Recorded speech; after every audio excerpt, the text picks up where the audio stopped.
Siapa sangka, di balik wajah yang imut dan pendiam ini tersimpan ilmu bela diri tinggi. Namun dia menyimpan dalam-dalam ilmunya karena terikat janji pada ibunya untuk tidak lagi berkelahi. Film ini akan menceritakan dan membawa contoh bagaimana ilmu bela diri baru bisa digunakan jika suatu hal sudah sangat mendesak. Bukan untuk membuli orang seperti di negara lain. Bukan negara kita, iya.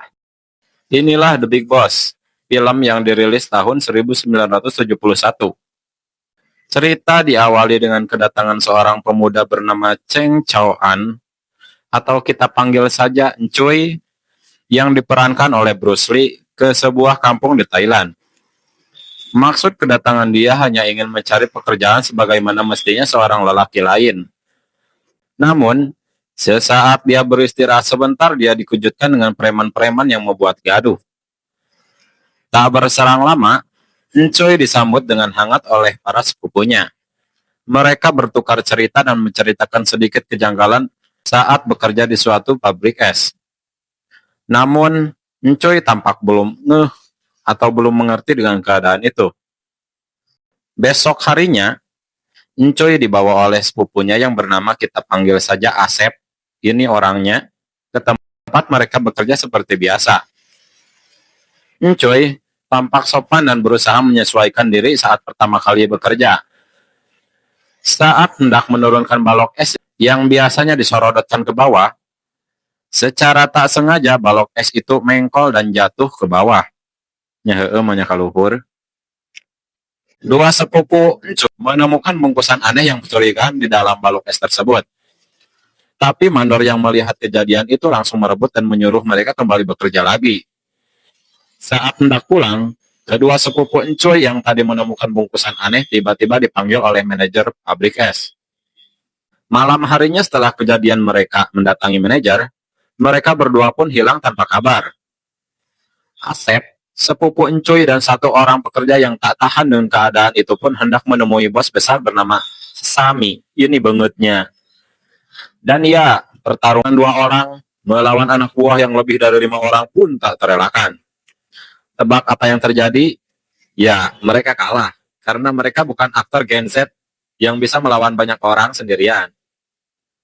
Sadar bahwa sepupunya belum juga kembali, Cheng akhirnya memberanikan diri menanyakan hal itu kepada pekerja yang lain dan mandor pabrik tersebut. Bukannya penjelasan tentang hilangnya pekerja yang mereka dapat, justru mereka harus bertarung melawan mandor ketika salah satu dari mandor itu memukul salah satu pekerja.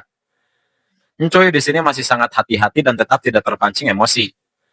Tidak beberapa lama dari kejadian itu, salah seorang mandor tak sengaja merebut liontin janji milik Encuy. Melihat liontin itu telah lepas dari lehernya, Encuy yang awalnya sabar pun menjadi tidak tertahankan lagi dengan keadaan di depannya. Ini menjadi awal dari munculnya keberanian sosok Encuy yang sudah lama memendam amarah karena dia sudah berjanji pada ibunya untuk tidak berkelahi. Dan tebak apa yang terjadi? Hehehe. Dia menang dan cosplay jadi aktor Gen Z.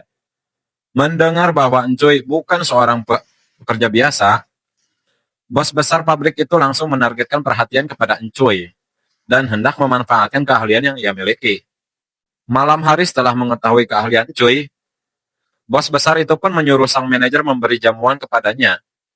Hal ini tak lain untuk meluluhkan hati Encuy supaya bisa dimanfaatkan dan menjadi berpihak kepada pabrik Encuy. Malam itu Encuy tidak pulang ke rumah tempat para sepupunya tinggal. Keesokan harinya, adik dari Asep yang sejak bertemu sudah jatuh hati terhadap Encuy, tak sengaja bertemu dengan Encuy yang keluar dari tempat esek-esek. Waduh. Tak lama dari kejadian itu, saat hendak bertanya perihal ketiadaan kedua sepupunya, Encuy malah dititah untuk menghadap bos besar. Tak disangka pertemuan itu malah memunculkan spekulasi bahwa Encuy telah bersekongkol dengan bos pabrik oleh pekerjanya yang lain. Encuy yang tak terima dituduh berkhianat pun mencoba mencari tahu apa yang terjadi dan dia pun penasaran dengan apa yang ada di dalam gudang sebelah pabrik tempat mereka bekerja. Dan tebak apa yang dia temukan?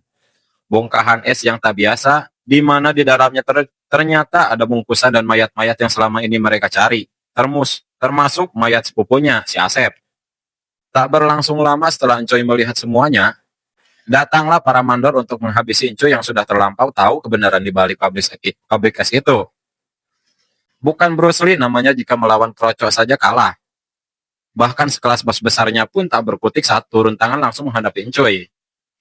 Incuy akhirnya menang telak dan dia pun ditangkap karena walaupun dia membela yang tertindas, hukum tetaplah hukum. Pesan moral yang bisa kita dapatkan dari film The Big Boss ini ialah janji dan prinsip memang harus dijaga, tapi bukan berarti harus membiarkan ketidakadilan. Semiu.